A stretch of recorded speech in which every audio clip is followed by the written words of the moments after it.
Halo semuanya, kembali lagi di channel Raja Galba. Ya, nah, gimana nih kabarnya teman-teman seperjuanganku? Hari ini saya doakan semoga pintu rezeki kalian terbuka sangat lebar sekali dari segala arah. Ya, sehingga kalian bisa memperbaiki semuanya, memperbaiki ekonomi dan lain-lain. Ya, yang lagi jualan semoga cepat laku, yang baru-baru lamar kerja semoga cepat keterima, yang masih nunda-nunda, yang nganggur-nganggur gitu kan, semoga diberikan ide yang cemerlang untuk merubah segalanya lebih baik lagi. Amin ya robbal alamin. Oke. Nah guys, ya di video kali ini saya ingin membahas tentang satu hal yang mungkin belum Anda ketahui. Gitu ya. Jadi misalkan kita galbay, ya kan, galbay karena nggak mampu gitu kan, nggak mampu sama sekali gitu kan, saya sudah cari sana sini, aduh nggak ketutup, ya kan, saya mengutamakan kebutuhan dulu, fokus gitu kan ya. Nah, selama Anda mengutamakan kebutuhan Anda dulu, apa yang terjadi jika pinjol-pinjol ini bangkrut ketika Anda masih gagal bayar? Gitu ya. Nah, di sini ada jawabannya guys ya. Dan ada satu contohnya. Kita menggunakan salah satu pinjol yang baru saja dicabut izin usahanya oleh OJK. Gitu ya. Nah, wih, kok OJK mencabut izin usahanya pinjol gitu kan ya? Ya jelas guys ya. OJK itu, waduh, ya saya mau berkata-kata pun sebenarnya nggak bisa gitu. Tapi kalau melihat realita ya, kalau mau melihat realita, OJK itu bengis guys. Bengis ke semuanya. Ke nasabah iya, ya, ke pinjol iya, tapi lebih bengisan ke pinjol sebenarnya. Ya, kalau ke nasabah itu sudah ada aturan perlindungan hukum, ya perlindungan konsumen, gitu ya.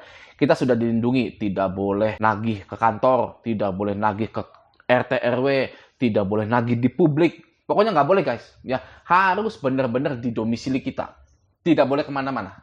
Oke, itu yang pertama. Yang kedua, tidak boleh ada spam WA, ya, terus kata-kata maki-makian, tidak boleh ada penyebaran data, ya, tidak boleh ada yang lain-lain pokoknya.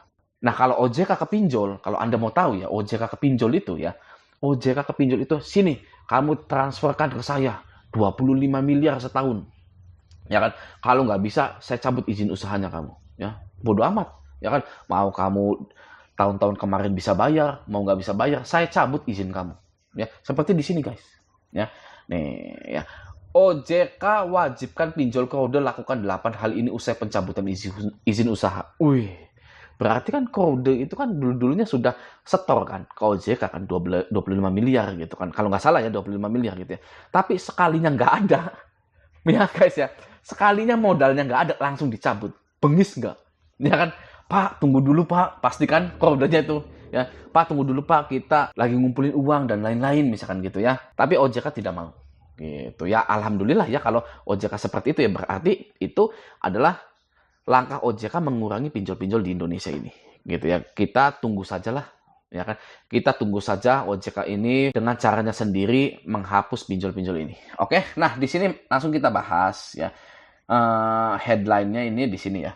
OJK mencabut izin Krode karena pelanggaran modal minimum dan kinerja buruk. Krode harus menyelesaikan 8 kewajiban termasuk menyelesaikan hak lender. Nah, tadi ya guys ya. Nah, apa sih yang terjadi jika pinjol ini bangkrut?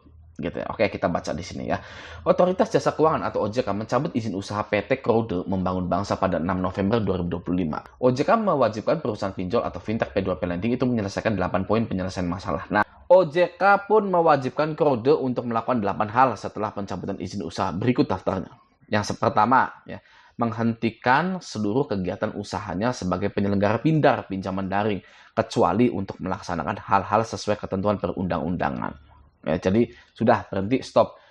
Aplikasinya pun udah nggak ada lagi kayaknya guys. Gitu ya. Oke, nah nomor 2, melarang pemegang saham, pengurus, pegawai, atau pihak terrelasi Krode untuk mengalihkan, menjaminkan, mengagunkan, menggunakan, mengaburkan pencatatan kekayaan dan atau melakukan tindakan lain yang dapat mengurangi atau menurunkan nilai aset kekayaan perusahaan kecuali karena dan untuk hal-hal yang berkaitan dengan pemenuhan kewajiban terhadap ketentuan perundang-undangan. Jadi nggak boleh dijaminkan, diagunkan, ya, dikaburkan, itu nggak boleh guys. Ya harus sudah stay di situ saja.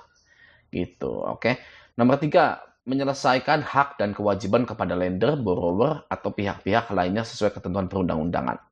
Nomor 4, menyelesaikan hak karyawan sesuai ketentuan di bidang ketenagakerjaan. Jadi nomor 3 dan 4 ini ya kita bahas dulu ya. Menyelesaikan hak dan kewajiban kepada lender, borrower, atau pihak-pihak lainnya sesuai ketentuan perundang-undangan. Pinjol kode wajib mengembalikan uang ke investor. Kalau bisa, kalau nggak bisa gimana? Ya kan? Kita belum tahu tuh jawabannya tuh. Ya, karena nggak ada uangnya sih. Ya kan mau gimana gitu loh. Apakah OJK mau mengembalikan dana? Tidak mungkin. Tidak mungkin mau. Ya, karena seperti yang kita lihat ya, di pinjol-pinjol itu ada peraturan seperti ini guys. Nih ya, kita ambil dari anunya Rupiah Cepat gini ya, website Rupiah Cepat ya. Di sini ada tulisan seperti ini. Ya. Seluruh resiko pendanaan yang timbul dalam transaksi LPBBTI atau pinjol ditanggung sepenuhnya oleh pemberi dana, ditanggung sepenuhnya oleh investornya. Ya, gitu guys. Jadi kalaupun misalkan kode ini bangkrut atau pinjol-pinjol ini bangkrut, itu kayaknya ya guys ya, para investor ini merelakan uangnya guys. Kayaknya sih ya, gitu ya, kayaknya. Gitu, karena itu sudah menjadi tanggung jawab para investor. Kalau ke borrowernya gimana? Ke peminjamnya gitu, ke kita-kitanya. Gitu kan ya, pastinya menagih guys. Menagih. Lalu nasabah ini karena belum ada uang sama sekali, bilang, saya belum ada uang sama sekali. Kesini aja, silakan. Ya, kalau mau ambil barang, silakan saja. Gitu kan ya. Kan nggak mungkin si pinjol yang mau bangkrut ini datang ke situ, terusnya ngambil barang-barang, ngejualin, kan nggak mungkin banget guys, nggak mungkin. Apalagi misalkan ke pengadilan, ya tambah uang lagi, orang nggak ada uang kok buat setor modal aja, gitu kan ya. Nah itu yang masih jadi pertanyaan itu guys, kalau dari OJK itu. Makanya OJK itu sekarang ini mewajibkan para perusahaan-perusahaan pinjol itu pakai asuransi. Selanjutnya, yang nomor 4, menyelesaikan hak karyawan sesuai ketentuan di bidang ketenagakerjaan. Jadi, bagi Anda, ya DC, kalau Anda dipecatin atau pinjol-pinjol Anda itu bangkrut, gitu, Anda masih berhak mendapatkan gaji. Ya, gaji Anda itu masih berhak loh guys. Ya, Anda minta tuntut gitu ya gajinya, gitu. Oke. Nah, nomor 5, memberikan informasi secara jelas, ya, memberikan informasi secara jelas kepada lender, borrower, atau pihak-pihak lainnya yang berkepentingan mengenai mekanisme penyelesaian hak dan kewajiban. Ya tadi lah gitu ya.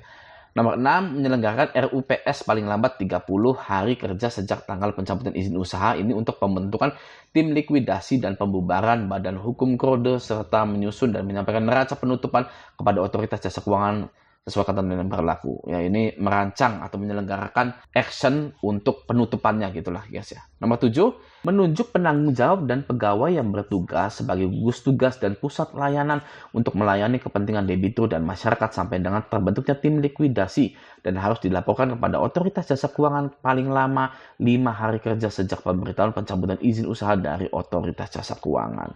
Gitu. Nomor 8, melaksanakan kewajiban lainnya sesuai ketentuan perundang-undangan gitu. Ini apakah ada yang tahu? Tidak ada yang tahu guys. Ya apa itu sesuai perundang-undangan gitu kan ya. Ya hanya pengusaha pinjol yang tahu guys.